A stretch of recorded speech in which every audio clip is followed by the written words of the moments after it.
Hello again, ladies and gents, and welcome back to another awesome episode of the AJ Roberts Show. Today, we are very lucky to be joined by Mr. Brian Halliday. Brian is a hypnotherapist of over 30 years' experience, and I wanted to get him on the show today to explain in detail just how our populations have been put through a large-scale hypnosis over the last 2 years, which has led them to make decisions that maybe they didn't want to make and leaves them in a position where they maybe don't want to be right now. But also like talk about how people like myself and like the people who follow the podcast and millions of other people around the world, maybe feel like they haven't fell foul of this hypnosis. So Brian's here today to explain all that in great detail, and I'm sure we can unlock a few sort of key areas over the last sort of 2 years that really stand out in the people's minds, of how people have just kind of been tricked into this audacious medical intervention. Brian, thanks for joining us, buddy. Yeah, it's my pleasure. It's my pleasure. So I'll just give you a quick bit about my background because Yeah, yeah. I have a slightly different view on hypnosis to a lot of people. I started off as a stage hypnotist mostly in the 90s, and my last stage show was in 2010. During that time, I would regularly perform in front of audiences of up to 1,000 or more. And one of the things that I got obsessed with way back then was the fact if you take a group of people through a simple process and you structure your language in a specific way, you can have a profound impact upon their perceptions. You can make them see things that are not there. Can make them not be able to see things that are obviously there. You can remove other inhibitions and make them behave in ways you wouldn't normally do. And the big thing back then was that really impressed me was you can have complete amnesia for that whole experience. And so when I left the stage hypnosis years later, I started to realise that that same pattern happens every single day in our day-to-day daily interactions, and that the words that we use and how we structure our language and how we behave has a major impact on the perceptions around us. So I believe hypnosis is something, it's a process that happens continuously. And last year, when this whole pandemic thing kicked off, I actually walked about for days with a big smile on my face because I couldn't believe what was unfolding in front of me, because these were the same techniques and strategies I'd been using for years on stage to hypnotize people and make them all do all these kind of ridiculous things, and that's what it just like appeared to me. So and so the first thing you need to realize is that the reason why um, they want to get you into fear is because when you're in a high state of fear or any emotional state, you become a lot more suggestible. And when you become a lot more suggestible, your mind is open to suggestions. And the big red flag for me right away at the beginning was when Boris told everybody in the country that everybody was going to lose somebody in their family, somebody close to them. And that was a big red flag to me because right away I thought that if he was serious about trying to lead us safely through an emergency, he would keep us calm. But him and the subsequent media that came out was doing the opposite. They were doing Mm. everything to ramp up the fear. That was at the same time as they downgraded the SARS-CoV-2 from a highly infectious disease to the same level as the flu, Uh-huh. six days before locking everyone down. So yeah, trying to tell everyone that you're going to lose someone in your family after you downgrade it, like, is probably the best way to go. That's right. And so that was a big red flag for me. And the next again day, I remember being in Asda and seeing everybody fighting over. I mean, there wasn't even any toilet paper left by this stage. They were actually fighting over kitchen paper. And I was seeing people going about with scarves around their face, their eyes bulging. And I mean, I was just amazed as to what was happening. And then I went to the gym that night and the gym was empty. It was only me and my friend. And it was just absolute chaos. So for the first couple of weeks for me, I was quite enjoying it because I was seeing something that I didn't think was possible, and I kind of admired what they were doing, which is maybe not the right thing to say. Yeah, yeah. It's mad, isn't it? Did you find you needed to hypnotize people to hand over the bog roll? Well, I remember there was this lady, and she had about she had her arms out, and she had this big pile of this kitchen paper, and it was another female was saying, I only want one," and she wouldn't give them one, and she was pulling at them, and they were falling out her arms and things like that, and It was just absolutely mad. And of course, the subsequent days as well, when we were all lining up to get into Asda and standing outside and all that kind of stuff, it really reminded me of what I did in the stage show, because there were very similar rituals to what I do in the stage show. So I can Yeah. explain that right now if you want. I'll go through that quickly. Yeah, absolutely. And I was just mentioning before that the last few episodes, I've been talking a lot about like behavioral science and just the sheer importance it's had of getting a large populace to the state of fear, but also the level of conformity that it has over the last like 2 years. You know, it isn't something that's just happened overnight, is it? Like this is, you know, I've mentioned it several times that this nudge group have like studied, you know, the whole British population for years leading up to this.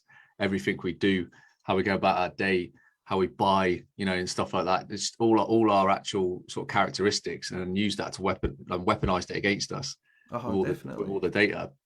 And hypnosis is only, you know, part of that.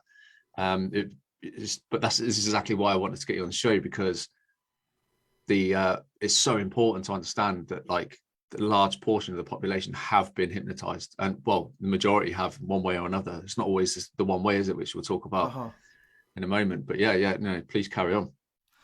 Right, well, I mean, I'll just sort of break it down to the simple mechanics. But like when I used to do stage shows, every Saturday night I would go on stage, and I was supposed to go in at midnight, but usually I didn't go until 1/4 or 20 past, sometimes 25 past. In fact, I think the latest was 1/2 past. And the reason I did that was because I actually removed any expectations away from what would be normal when you go to see a show from the audience. And then just before I was due to go, and what I would do is I would switch the lights off, so I'd be in complete darkness. In fact, it was so dark you couldn't actually see the person next to you. And as you can imagine, the fear and the excitement would be starting to build. Before that, we would put these big scary posters all over town. Fly posting was a lot easier to do back then, but you couldn't go anywhere in the town without seeing these posters leading up to it. So the whole idea is to sort of build people up into this high state of excitement or fear or whatever you want to call it. And the reason being is it makes people highly suggestible. And when their minds are open, what happens is they then accept suggestion, and you can start compounding suggestion into their minds, and you can start conditioning them. And so that kind of was quite similar to what was happening in the actual the media building up to where we are right now. They were actually doing things to confuse people, to actually remove away their ordinary sort of boundaries that they held on to, where they kind of like had hold of the reality. And so that was the first phase. The next thing I would do was I would then select people after doing a ritual, and one of the rituals I would do would be like most stage hypnotists would do. They would do what you would call the hand clasp. So you'd get people to put their hands together while they're in this highly high state of emotions. And what you would do is you would suggest that you would count to 10, and their hands would become tighter and tighter. They would stick together, and when you reach 10, you would tell them that their hands would be tightly stuck together, and if they were stuck together, come up on the stage. So what you would find then, there would be a percentage of people in the audience who couldn't get their hands apart. They would be stuck. So they were the ones that would be receptive to the suggestions really quickly. Then you would quickly get them on the stage. So the next ritual would be lining people up on the stage. Now this was very similar to the rituals I actually saw outside the shops, when people were lining up outside the shops to get into the shops. And so I would line them up, and then you would take them into another conditioning ritual, and then before you know it, they were hypnotized, and they were ready to sort of take on the behaviours, if you like, that you were wanting to deliver. And if you look at what's been happening through the whole of this, there's been these kind of rituals that are constantly pounded into our minds. Wash your hands, stand in a line, social distancing, get tested, like, and these are like rituals that have been triggered over and over and over again throughout this whole. Well, suppose it's the whole wash your hands for 20 seconds whilst singing "Happy Birthday," isn't it? Like that. Well, it is, and I'll tell you how that actually works as well. Whenever you're in a peak emotional state, either a good emotional state or a bad emotional state, what happens is whatever is happening outside yourself, something you can hear, see, or touch becomes a trigger for that state. So, for example, if you could imagine being at a funeral, you'd be in a real peak state. If somebody came, hands on your shoulder and says, "I'm really sorry to hear about your loss," if that happened 2 or 3 times in the same place, you can actually set up a trigger on your shoulder, and a year later, completely over that loss, somebody at a party could come up and say, "Hi, how are you doing?" Touch you in the same way, and then all of a sudden you feel like crying or you feel really down and you don't know why. So that sets up a trigger. And so all these kind of visual cues that you see going on around you when you go shopping, the voice that comes over the tannoy, make sure your hands are washed, make sure you're socially distanced, and it has a kind of futuristic kind of tone to it, and rubbing of the hands, etc. These are all visual triggers. And even the mask, if you see somebody wearing a mask, and the actual act of putting a mask on, it becomes a ritual. And what that ritual does, it keeps you triggered into that state of fear. But that state of fear is also being compounded with suggestion over a period of time. So when you're in that state of fear, you're basically in a trance, much like when you're on stage, where as a hypnotist you can make people hallucinate and see things, or you can make them not be able to see things that are there. And so what's actually happening is these triggers are keeping you locked into that state of fear. And so those people that go into the world with that kind of high emotion, that emotion is like a pair of lenses. You're looking through the fear lenses, so you're actually seeing the world as a fearful place. So in their minds, they're seeing piles of bodies dead lying all over the place. They're maybe not seeing them in front of them, but they imagine they are like that in hospitals or whatever, and that's their reality. That's how they're actually seeing the world at that moment in time. Yeah, then it's mad, isn't it? And when you talk about things like the Matrix and stuff like that, it's almost like that reality is like them being stuck in their matrix, isn't it? It's quite fascinating when you really look deep into it. So what about colors? Obviously, I'm trained in sort of like NLP, neuro linguistic programming, and I know a lot about the color schemes and all this kind of stuff. So, I mean, from your expert opinion, the colors of what we're seeing right now in all these posters, the yellow and the red, what would they, what are they designed to signify? They're basically designed to get you into emotional state. They're basically designed to get you to focus on them. And kind of yellows and oranges and reds always get the blood boiling. It's just to sort of complement the state of fear, really. And if you look at some of the suggestions, there was one poster that said, "Act as if you've got it." Yeah. Now that's almost a classic stage hypnotist thing. Act as if you're a ballet dancer. Act as if you are. I mean, it's not exactly phrased that way, but it's the same sort of suggestion. So the whole thing is, while you're outside, you're in this high state of fear. You've had all these suggestions pumped into your mind through all the different channels of the media, and so when you're looking through your eyes and you're actually in this dangerous place, and as you walk about, the posters are even giving you further suggestions, telling you, even if you're not ill, it's telling you to act as if you were ill, basically. Yeah.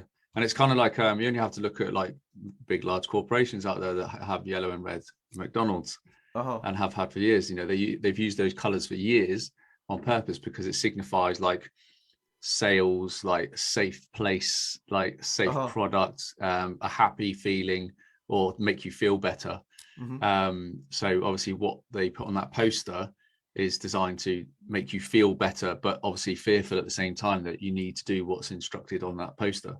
They've also got the NHS logo appears a lot, and the NHS logo is quite powerful because over the years we've been programmed to trust the NHS, but we've also been programmed to be frightened of losing it, because that's always been one of the main political footballs, if you like. Yes. This thing where people are terrified that the NHS is going to be taken away from them. So all these kind of emotions are fired up when they talk about, protect the NHS. But in actual fact, they're dismantling the NHS, but people think they're protecting it. Yeah, 100%. You can see it again. Well, if you're not in a trance, you can see it's being dismantled. So, I mean, for the majority of people who have succumbed to this kind of hypnosis over the last sort of couple of years, how can people pull themselves out of it? Because I see a lot of people around me who I thought, or I think I look at them and go, oh yeah, I can see that they're really starting to work things out now. Oh, this is brilliant. And then the next thing they know, they run along, get the booster, and you're like, okay, maybe not. What what can people do to get themselves out of this trance that they are like 100% in? Well, when it all started, and well, one of the thing is, I actually work with quite a lot of people at the moment. I get a lot of people contact me who are on our side of the fence, and they're really, really frustrated, and they're really frightened for other members of their family who have taken the booster, and also a lot of people are kind of ostracized as well. So there are a lot of people getting together now and building new networks Mm. because I've lost friends and family. And one of the questions I get asked quite a lot, which will lead on to the next part, is why is it that when you put facts right under the noses, why is it they can't actually see the facts right under the noses? Mm. And the reason being is it's also to do with the same process. And the thing about the process is, if you become highly emotional about something, and uh, it, and you create this trance, if you like, this way of seeing the world, if that goes on long enough, you'll form a belief. And when you have that belief, it becomes kind of a bit harder to sort of get by, because now it's a strong filter. It filters on everything that goes against this belief. Now, if that belief goes on long enough at a high emotional tense state, that belief gets pushed onto a conviction. Now, a conviction's like a belief, but it works in like a sandbox. It doesn't work in the real world. It has like a protective um, case around it. And so what happens is you're trying to put this information right under somebody's nose, but that belief is so well protected it filters everything out. They literally can't see it. Just like when I used to do hypnosis shows, I would tell people that the hypnotist was invisible and they couldn't see you and you could go around pinching them. It's the same. It's the same process, but they can't actually see the facts in front of them. And so what's been happening though is the booster that you're talking about, most people only signed up to get 1 or 2 injections. They didn't realise it was going to be forever. And so what's happened is that's a good metaphor. That third booster has actually made a crack in this case, and people are sort of waking up to it. And so they're saying to themselves, "I didn't sign up for 3 or 4 boosters. I know." And then they're starting to realise, well, wait a minute, I didn't get my holiday, I didn't get this, or I didn't get whatever they were promised. So they are starting to wake up, and that describes the people that you're talking about. Mm. But these people, they're still so conditioned, they're still easy to knock off the fence Yeah. because it's still working. Yeah, and I think that's the case where they've like introduced like masks back in and stuff like that. And I see friends going, "God, I can't believe how many people wearing masks." But the reality is, if you probably grabbed all of them, sat them in a big huddle, and asked them loads of questions, a lot of them probably won't go get a booster and stuff like that, but they just wear a mask because they think that they're going to get confronted in the shop, and they'd rather not have any confrontation for 15-20 minutes than actually or feel that they're going to be confronted. So I guarantee a lot of people would just be doing that. Whereas obviously some people are still very much in the fear that this, and I've spoken to people that are close to me that genuinely believe this super scary transformer variant is is out there and is taking people out. So people's fear levels have gone up even further. So it's difficult to say, isn't it? You can't even just walk around in shops half an hour. You can't just judge everybody, can you? It's just like, No. you don't know what kind of like level of hypnosis they are. Unfortunately, you can with a lot of the elderly, which has always been one of my biggest gripes. Our amazing elderly people that built our country up to where it is. So those weasels in Westminster can actually like stand in the room and make decisions that they do. Our elderly built that. And they're the ones that have suffered the most fear and propaganda out of everybody, I think, because you only have to see them walk around outside with masks and visors on and stuff and gloves and that, and you're just like, geez, you just want to pick them up and give them a cuddle and go take them out for coffee and just sit them down and say, look, I need to talk to you. But I mean, when you say that's how they can pull themselves out, but I mean, what's like little things that people can do to like just take a step back and go, hang on a minute, and then start seeing the signs of like the hypnosis or the propaganda, because people just aren't seeing the propaganda at all, are they? I actually believe there'll be a percentage of people that if this agenda goes full tilt, which we hope it doesn't go, right till the very end will still believe it. They won't wake out of it. There will be a percentage of people who won't actually wake up. But before I just go into that, I'll tell you what bringing one of the things you use in hypnosis is a thing called fractionation when you're doing stage work. And what that basically means is if you ever watch a stage hypnotist, what they'll do is at the beginning they'll put the people into the trance, then they'll wake them up and then they'll put them back in again, and they'll wake them up, and they'll put them back in again. And when they're doing that, they're getting them to do kind of small, light things, and every time you take somebody out of a trance and you push them back in again, the whole idea behind it is, if you think of your mind, it's a bit like a piece of thick card, and if you take that card and you bend it, it's stiff, but the more you bend it, the easier it gets to bend. So the whole idea of giving us a period of normality and putting us back in again is designed to break our spirits, but it's also designed to make us even more suggestible and go into the trance deeper, faster. But I actually believe that they've made a mistake. I believe they've went too fast, and I think the vaccine passports and the injections are a chance to start waking people up. Well, there's still this kind of crack in the case, and Yeah. so. But the other thing, of course, is before you waken these people up, you have to really understand the whole nature of this trance and this propaganda. And to do this, I like to talk about the notion of duality. And the idea behind this is that people on our side think they're awakened, but I actually believe they're just as asleep as the people on the side who believe in the COVID. And the idea that supports this is, like I say, it's the notion of duality. If you think of anything in life or in the world, it has two opposites. So, for example, you have daytime and nighttime. If you didn't have nighttime, you wouldn't have daytime, because you have to have something to compare it to, good and bad, warm and cold, etc., etc. So now you have the asleep and the awakened, if you like. So what you actually have is you have a spectrum, and you have a spectrum, and on each end of the spectrum you actually have the extreme, right? And so on this side you'll have all the people who are frightened of the virus, but on the other side you'll have everybody frightened about the dystopian future, and they're already in their minds living in this dystopian future. So they're just in a same kind of trance as the people on the other side, and the fear is almost exactly the same. It's the same fear, if that makes sense. Mm-hmm. And one of the things I noticed was it's a thing I called the non-mirror image reverse. So, for example, on one side you'll have all these people who don't want you to come for Christmas, or don't want to mix with you unless you've had a test, or unless you're vaccinated. On the other side, at the same extreme, you'll find people who don't want to be around people who are vaccinated because they're frightened of the shredding. It's like a non-mirror image reverse. Yeah. And these are the two components that actually keep this whole agenda, this whole machine working, because the idea behind this is to keep us at a high state of fear. And there's also a brilliant opportunity for them to initiate the conquer and divide. So this is all part of the same mechanism, and it's like a pendulum that swings backwards and forwards. So you'll see people on this side arguing, and you'll see people on the other side arguing, and the anger and the fear just gets higher and higher. And what happens is you play a game of what I call emotional tennis.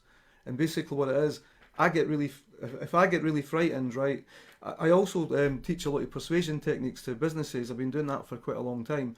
And one of the most basic things about persuasion is if you've ever been speaking to a salesperson and they have the product that you want, and logically everything seems right, but you don't want to buy it, and it's because something doesn't feel right. And what's probably happened is that salesperson has been over anxious about selling that product. So what happens is he transfers that feeling onto you, and you feel anxious, and so it doesn't happen. And the same thing's happening with this. If you're trying to wake a member of your family up, or you're trying to show them some facts, and you're coming from a place of anxiety and fear and anger, you will transmit that feeling to them. They will then feel it, and then they will fire it back to you, and it just goes backwards and forwards until it sort of transcends all the way up. And that's the start of the key that you have to understand, is that it becomes a non-mirror image reverse. And this is what happens with these pendulums, if you like. They feed on the motion. And what people don't understand on our side who are awake, they don't understand that every single minute of the day is being consumed by the agenda. It's never out their mind. Yeah. And that's what they want. They're actually winning. If the agenda is in your mind 24 hours a day, doesn't matter what side of the spectrum on, they're winning. You're hypnotized. Yeah, no, it really makes total sense. It really does. Imagine if you could do that, like even from a shedding perspective with high performance, right? So you get these high performance athletes, right? Imagine if they could shed high performance. Like that would be pretty awesome. You'd have Hmm. like Novak Djokovic wouldn't be able to go anywhere, but like people like holding onto his legs and that. It's but again, it's the same principle because people will be hypnotized into thinking that they could actually gain something, from that possibility, which is what everyone's led to believe. The science that comes out, the conversations people have on the podcast, for example, talk about all these different sort of individualities in that, and scientific sort of thesis. It's really quite fascinating, isn't it? Yeah, And definitely. it's exactly why I've been mentioning the importance of behavioral sciences and NLP and hypnosis like so much over the last couple of months, because people, like, it needs to be high up on their agenda, like, to understanding it, I think, because it's Definitely. almost it's literally the backbone of what we're experiencing, isn't it? Yeah, definitely. And there's another thing to think about when you use the model of the pendulum, if you like, or the notion of duality. What happens with in duality is that if one side of the extreme tries to eradicate the other, it's impossible because you can't have night without Mm, day.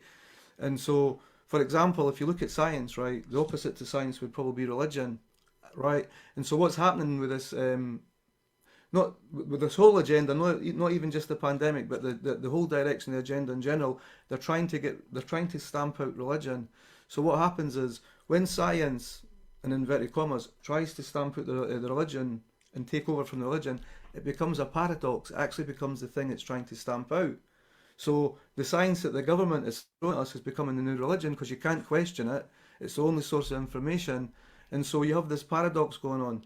And this is where I also think there's some hope because I think when they are trying to enslave everybody by trying to eradicate freedom, at some point it's going to tip over and become a paradox and it's going to be the source of a greater freedom. And that's the sort of hope or the hope that you can take from it. yeah, absolutely. So I mean, I guess a big question for a lot of people ask, who are watching, would be like, how come I didn't feel like I was hypnotized right at the start, and I've seen right through this straight away? Right. What would your answer be A to those lot. Well, people? like I said to you, most of the people I meet have been hypnotized because they're living in this dystopian future which hasn't actually happened yet. And Mm, another thing is what they do is they get focused and they get their filters conditioned, and all they see is things to do with the agenda, and they're always finding more information and digging up more of the alternative media and sharing it all about, and they're putting themselves further and further into this mm, trance on this side of side of the spectrum, and all they're actually really doing is they're actually helping the elites with what they want to do because one, they're totally obsessed and spending every waking moment thinking about the agenda, and secondly, they're helping to manifest it. And what the elites really don't want us to know, even with the restrictions that they have in place, we have the power to create life the way we want. We can manifest what we want in life, even with these restrictions that are mm. actually in place at the Yeah, moment. And they don't want us to know that because I believe that's the secret of breaking this thing yeah, about. This whole yeah, thing is just one big illusion yeah. that they're doing to push us down the road into Mm. the plans that they have. Yeah, I was saying this to my coaching group yesterday. I think like 2022, I think we've generally got an amazing opportunity here to literally live the life you want, like parallel to this stupid agenda that they're trying to bring in. Like, step away from that agenda, like you're saying, and just stop being fixated on it. I've seen what it's doing to people in terms of, they're spending every minute of the day on Telegram, just watching every single video going, and it's just completely overwhelms them, and they actually become worse off mentally than somebody who's just gone, yeah, this virus seems like a bit of a bad deal. I'll get my injections and Uh that, huh. and they just carry on with their life. Do you know what I mean? Like, who's worse off? Uh You huh. know, it is who's someone who's just gone about their everyday life and just doesn't really watch the news, but just gone and got jabs anyway. Could have got a placebo, or somebody who's just literally on Telegram on 50 different channels a day, like watching all my podcasts, everything. It just totally consumes them. So Uh huh. you're absolutely right. It's And the it's other thing finding what I that noticed balance, is, isn't sorry, it? the other thing what I noticed as well at the beginning, the first lockdown, what I don't know, what we did was we through social media, we've kind of formed like big networks, and we started to have parties and things even during the lockdowns. And at the beginning, we were having like a normal life, and we were the happy ones. And the people in the COVID were the ones who were terrified, because they were living in this kind of world where they were isolated, they were scared to go out, and they were worried about this virus was going to kill them. And as time went on, it was quite interesting to observe it. What happened was it switched the other way around. The ones that started to get the injections thought that everything was going to be okay, so they were living already in this future where things were back to normal. And then the people on this side were worried about vaccine passports and being kept out. So what happened was the kind of joy, if you like, went to the other side, and the people on the awakened side started to become really anxious, etc. But what I'm seeing now is I'm actually seeing that starting to turn around again, because what's happening is the people now who have been taking the injections are starting to see that it's not what they signed up for, and they're starting to see the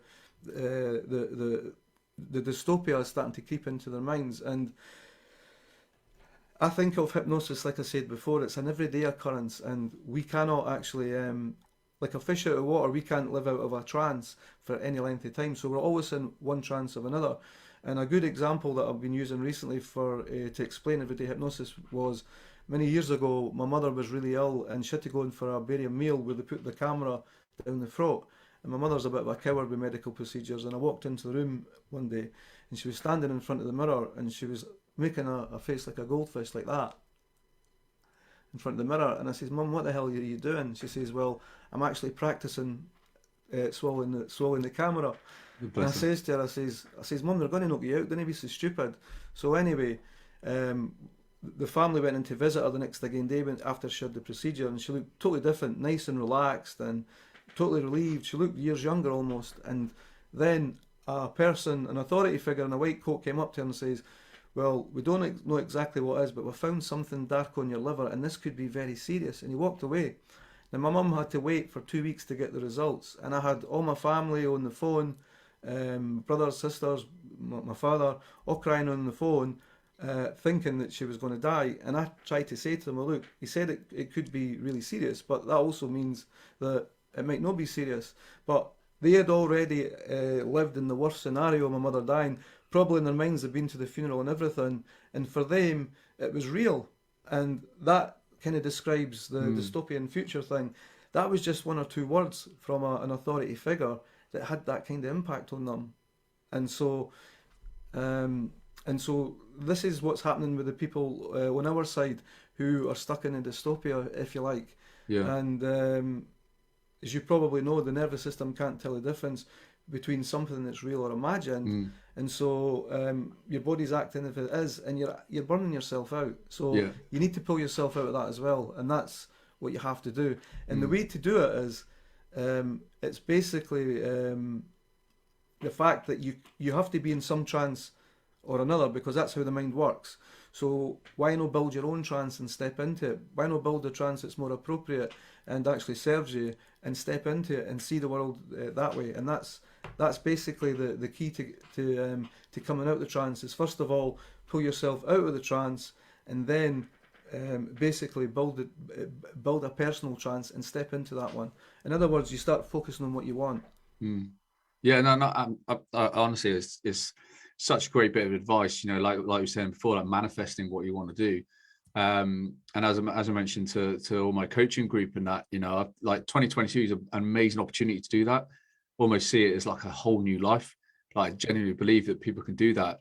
But as long as you're in one hypnotic state, you know, on either side of the fence, it's going to be very difficult to do that, isn't it? So, you know, and that includes people who just sit there all day, like trying to search for the answers, and then they just, you know, copying and pasting links like to everybody all day, every day, and then it just totally overwhelms them.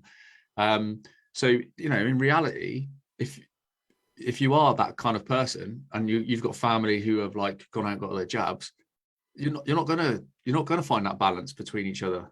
No. Because you've literally put yourself on so far on the other side of the fence that you've created this dystopian reality. You know, it makes total sense.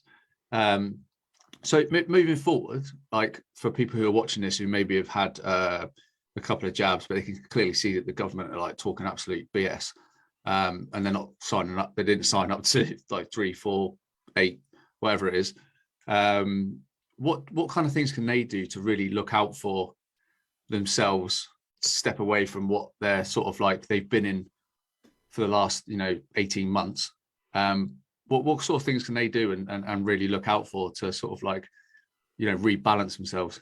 Right. Well, the first thing I would suggest to people is really limit your time on social media, and both sides of the media, alternative media, and well, I've never looked at the mainstream media since it started. I just don't watch the TV anymore, and probably most people on our side don't. But the first thing is to limit. I'm not saying totally eradicate it. Keep up to date with headlines and things that are important to you. But in general, don't spend hours going into it, and don't spend hours reading it and sharing it. So the first thing is to limit it, and the second thing is to take some time out to do some meditation. Goals, the classical things that you're probably teaching your clients is to take time out and create a world, if you like, the way that you want it to be. So that's the first thing, right? Is to lock out what's happening, and even if it doesn't feel right at the beginning, there's a few techniques that I've actually used and even developed for this. But basically, what you want to do is take time out and every day to focus on the way that you want things to be, and also. If you're on this side and you do need to get on better with your family and or friends who have kind of fallen this way, the first thing you must do is you must take yourself out of this trance and get your levels of fear and anger and anxiety down. Because when you come from this place and you talk to somebody, they'll come down as well. Mm-hmm. And when they come down, they start coming out of the trance. Because remember, fear, it's like a lens, and when you look through that lens, what you see is real. You see the world as a dangerous place. So if you're on the dystopian side, you already see the dystopian unfolding before you, and it's already here. If you believe in the COVID stuff, you already see the COVID stuff. So the first thing that's really, really important is to bring yourself down and start to condition yourself to be relaxed when you talk to these people. The second thing is, if you think about your friends and your family, remember what it was like before all this happened, the kind of connections that you used to have. You probably used to laugh a lot, tell jokes. You want to start trying to rebuild these connections with people. So you don't want to even talk about the agenda. Just spend time being who you were before, bringing yourself down, and they will actually follow with you.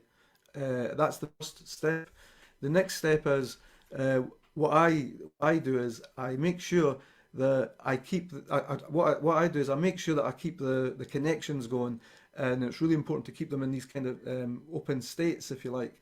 And every now and again, I'll just drop a wee seed in, just then I'll go back to laughing and joking, and I'll drop another seed. And sometimes, in some cases, I've got these little messenger groups with a couple of friends on the other side had got their injections, and what I'll do is what's been working quite a lot is I put in a lot of the videos where you're showing the adverse effects or stats on the deaths that the JAG has actually created, and I'll just drop these things in 2 or 3 times a week and say, what do you think of that? And then when I see them face to face or I talk on the phone, I don't even talk about that stuff. I just go back to the connections and joking and the laughing. So it's really, really important that you keep these people at that, you reconnect with your old friends and you establish the old friendship patterns, and you avoid the fear, because the fear and the anxiety is taking them back into trance, and you get back to playing this kind of emotional, I call it emotional tennis, where one person is really anxious and another person's really anxious, then they're angry, and it just sort of like goes up, and nobody can see the other person's point of view because they're all looking through a fear lens, but they're seeing 2 different versions of the fear. Yeah, absolutely. Yeah, that absolutely makes total sense, Brian. Cheers, man. I think I definitely think a lot of people can really relate to that, like immediately, especially for those who've like spent time with family over Christmas, and it's kind of been a bit like, oh, what do we talk about? So well, There's nothing's also really another changed. thing worth remembering as well, right? The truth is, right, when I explain to people a wee bit about the agenda and where they want it to go, I never ever say this is going to happen. I tell people, look, I'm not here to debate anything, I'm not here to argue anything, because I really don't know what's going to happen in the future. But all I can tell you is this is what their plans are, this is what they want to do. And if you look at what's happened up to this point, everything in that plan has actually happened, just about. And so I'm not going to say that it's going to go all the way, but that's what they're planning to do. Yeah. Again, it's just small little things, doesn't it, that makes the penny drop. If you overwhelm people, they just switch off. Well, the truth is, we don't know what's going to happen. I mean, Yeah. the big thing at the moment that we're hearing from some of the key figures in the alternative media is this big genocide is going to follow, right? But it might not happen that way. I mean, I hope it doesn't happen that way. My feeling is that there's a strong possibility that it might. But until that actually happens, there's no point in getting so worked up as if it's happened now, because all it does, it just continues this divide, and it helps this pendulum going. And we need to smash this pendulum. That's what the media thing has become. I mean, the way pendulums work, what pendulums are, they're a bit like a Mexican wave at a football ground. And the idea behind that is they're basically thought entities, they're energies made up of thought entities that just feed off this pendulum and grow bigger and bigger and bigger and bigger. And if you've ever been at a football match, or you've been in the army, whenever you're in a sort of large group of people, it's like you lose a part of your individuality and you become part of the crowd. And so the whole thing about the pendulum, this energy that just sweeps throughout the whole country, is it carries the thoughts in that pendulum, and you actually think and you believe they're your thoughts, but they're not your thoughts. You're actually being taken over by this energy and this kind of thought entity that's just sweeping through the country. And so that's what I'm saying. You're being hypnotized, and the way that your patterns of thinking and even the words that you're saying, you think that they're yours, but they're not really. They're just part of this pendulum. So you need to get off of this pendulum. Yeah. No, man, it's truly fascinating. Awesome conversation, mate. Brian, thanks for coming on the show, man, and sharing all that wisdom with us. It's been great, and I'm sure everybody watching will really be able to take some personal accountability from it at some point, where they are in their life. Well, before you go, can I just give Yeah, one last tip? absolutely. Yeah. The first thing what you need to do, right, is the minute that you feel that you are getting emotional, either fear or whatever with this, you're getting sucked into a pendulum, or a trance, or a mass trance, if you like, right? And the minute that you feel this any kind of emotion that's coming over, you have to take a step back, and you have to sort of like sit down and again think about what you want out of the situation. And one of the things I believe you must stop doing 100%, and we'll leave it there after that, AJ, is that you have to stop getting into debates and arguments online, because they're just a waste of line, and they just feed this pendulum. Yep, 100%, mate. Totally agree. They don't actually achieve anything. No. Likewise, I think what you mentioned earlier about social media, I think people have this perception and FOMO, like fear of missing out, like that, like they're in the fight, and they feel like they're not on it 100%, like they're letting people down and stuff like that, where it's not the case at all. I get messages every single day from people across all platforms saying that they feel like they're not doing enough and stuff like that, well, the reality is you've only got you can only do a certain amount within like the resources that you personally have and the network that you have. Mm-hmm. And that is the reality. And if you accept that reality, then you'll accept that you're doing enough. So even if it's just like sharing a podcast link, or is it sharing something, a really bit of important information you think that can help a member of your family, you're doing more than like most people. And people get so embroiled in this like need to they need to be on it 24/7, Uh-huh. and it just totally overwhelms them, and that's ends up like really messing with their own mental health. And then you're no good to anybody. Like you're not in the fight anymore. Well, the way I see it as well is, I actually think the best thing you can do to destroy this agenda is to get as many people truly awake to the fact that you can actually create anything that you want, and everybody needs to turn away from the agenda and start focusing on the way that they actually want things to be. And a really good metaphor to think about this is, if you think of this life and this agenda at the moment, if you think of it as like a winding river, a choppy winding river, and what's happening, we're all going down this river, but there's three types of people in this river. First of all, right, there's the first type that just go along with it and don't do anything, and they end up smashed against the rocks, or on the banks, if you like. The second type of person, right, is the type of person you've experienced. They're the people that call themselves freedom fighters, the fighters, right? And so what happens with the fighters is they're trying to fight all the time. So every time they see a rock, instead of just going past it and going towards the direction that you want to go, what happens is they stop in the fight of this rock, and they keep fighting this rock, and they might have some victories, but what happens is, as they go further down this river, they get more and more battered off the rocks, and they get programmed to fight. And so what happens is, when there's no more rocks in front of them, they look for rocks to fight. So they actually sort of like change the direction they're going in to actually find more rocks to fight, because that's how they've trained their mind. And then there's a third person who kind of surfs through it all, and the whole idea behind that is they have a good clear picture of where they want to be in 3 months, 6 months, or a good clear picture as to how their families are going to be, or how the world's going to be, and they just keep focused on that. And when they're focused on that, they just go with the river, right? And they go with the river, and they just make slight adjustments to avoid the obstacles. They don't get into all these fights, and they arrive at the place refreshed, rejuvenated. Mm. Whereas the ones that are fighting, they when it comes to a point where we really might need to step up, if you're fighting every rock all the way down, you're going to be worn out before you even get there. Yeah, that's an absolutely phenomenal analogy. It really is, and I'm sure everyone watching right now will probably be thinking whether they're like 1, 2, or 3. And here, and so there's another piece to that as well. The way to do that right is to the problem is right that people are trying to actually, the people that are fighting the physical rocks in the river are actually trying to change the river. You can't change a river. Yeah, It's a waste of time. yeah, So you yeah, need to exactly relax that. and go, but Mm. you need a destination in mind. That's really what I'm trying to say. Yeah, absolutely. No, it's really fantastic analogy, Brian. I love it. Guys and girls, I'm sure you've taken a lot away today from this fantastic conversation regarding the hypnosis that we found ourselves in on both sides of the fence. It's absolutely true what Brian was saying. That, it doesn't matter whether you've very much been in the system from the government agenda, or you've been completely against it. We've conformed to some sort of hypnosis along the way. It's where you see yourself, and just be honest with yourself. If it is overwhelming you, take a step back. Sanitize your social media, like try and install some more positivity into your life. Something I talk to my clients about all the time is that they've just let themselves get overwhelmed with so much negativity. There's half the reason why they're in this like mental battle that they're in. But you can do something about it. We all can.